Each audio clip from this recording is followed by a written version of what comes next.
కాలం కదా వస్తాడనమాట. వచ్చిన శివుడిని ఈ బాలుడు అడ్డగిస్తాడనమాట. అడ్డగించినప్పుడు ఇతను కోపంతో చాలా కాలం యుద్ధం చేస్తారు బాగా. అంటే ఇప్పుడు ఇచ్చింది ఎవరు? ఇక్కడ ఆదిపరాశక్తి ఆయుధం ఉంది ఈయన దగ్గర. శివుడిని అంటే శివుడిని ఎదిరించే వాళ్ళు ఎవరు లేరు. సో ఏంటంటే పోటీ యుద్ధం బాగా జరుగుతుంది అనమాట. ఇంత దేవుడు సంథింగ్ అందరి దేవులని ఈ బాలుడు ఓడిచ్చేస్తాడు. ఓడిస్తే ఇంకా ఈ త్రిశూలానికి తిరుగులేదని చెప్తారండి. ఆ త్రిశూలంతో ఇంకా ఇట్లా కాదని చెప్పి ఇంకా త్రిశూలం వాడి తల అనేది ఖండించేస్తాడు ఆ బాలుకి. సరే ఇంకా లోపలికి వెళ్తాడు, బాగుంటారు. ఇంకా పార్వతీదేవితో బాగా మాట్లాడుకుంటూ మధ్యలో ఆ బాలుడు ఎవరు గుమ్మం ముందర ఉన్నాను అని చెప్పి చెప్తారనమాట. అడిగితే అతను మన బాలుడేనండి ఇలా అని చెప్పి చెప్తారు. ఇలా నేను శిరస్సు ఖండించేశాను, నాకు ఇట్లా అని చెప్పి చెప్తే ఆమె మహా కోపానికి గురైపోయి మొత్తం సృష్టిని అంతం చేద్దామని చెప్పి డిసైడ్ అవుతారు.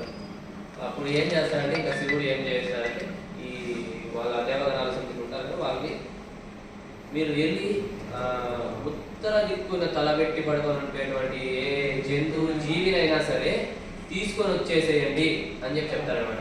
అప్పుడు వీళ్ళు బాగా తిరుగుతారు, ఏ జీవి కనిపించదు అనమాట.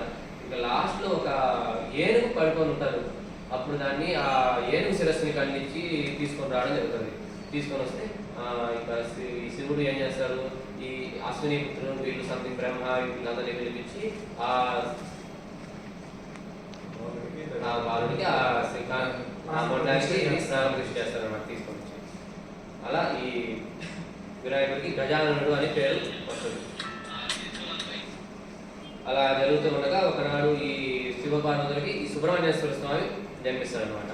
ఇప్పుడు జన్మించిన తర్వాత వీళ్ళిద్దరూ మంచి బాగా ఇదిగా ఉన్నప్పుడు ఈ దేవతలందరూ వచ్చి స్వామి మాకు విఘ్నాధిపతిగా ఒకరు కావాలా, మాకు పోస్ట్ ఖాళీ ఉంది, వాళ్ళు ఎవరన్నా ఇవ్వచ్చు ఇద్దరు కాబట్టి అడుగుతారనమాట. అప్పుడు ఏం చేస్తారు, ఈ సుబ్రహ్మణ్య స్వామి ఏంటంటే బాగా యంగ్గా బాగా కరెక్ట్గా బాగుంటారు. సో ఏంటంటే నాకు ఇవ్వండి అన్నయ్య సమర్థుడు అట్లాగా ఇట్లాగా అని చెప్తారనమాట. అలా ఎట్లా ఇస్తారని చెప్పి ఒక ఉపాయం ఆలోచించి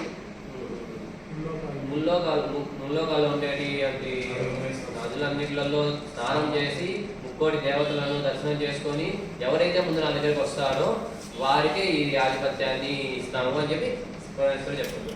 ఈ సుబ్రహ్మణ్య స్వామి ఏంటంటే నెమలి వాహనం ఎక్కేసి వెళ్ళిపోతాడు అనమాట. స్పీడ్గా వెళ్ళిపోతే ఈ వినాయకుడు ఏం చేస్తాడు, వెళ్ళలేకపోయి స్వామి అన్న అంటే తమ్ముడు అంటే ఇలా వెళ్ళిపోయాడు బాగా నెమలి వాహనము, నేను ఎలా వెళ్ళేది అని చెప్పి అడిగితే అప్పుడు ఆలోచించి ఈ నారాయణ మంత్రాన్ని ఉపదేశిస్తారనమాట. ఉపదేశించిన తర్వాత ఈ వినాయకుడు ఏం చేస్తాడంటే చుట్టూ 3 ప్రదక్షిణలు చేసి నారాయణ మంత్రం చేస్తుంటే ఆ సుబ్రహ్మణ్య స్వామి ఎక్కడైతే వెళ్తాడో అక్కడ దర్శనం చేసుకుని వచ్చినట్లుగా కనిపిస్తాడనమాట. సో అప్పుడు ఆ సుబ్రహ్మణ్య స్వామికి ఏం అర్థం కాదు. ఇంకా శివుడి దగ్గరికి వచ్చి అమ్మ నాన్న స్వామి ఏంటి అన్నయ్య నేను తప్పు పట్టాను, అన్నయ్యకే చెందుతుంది అని చెప్తారనమాట.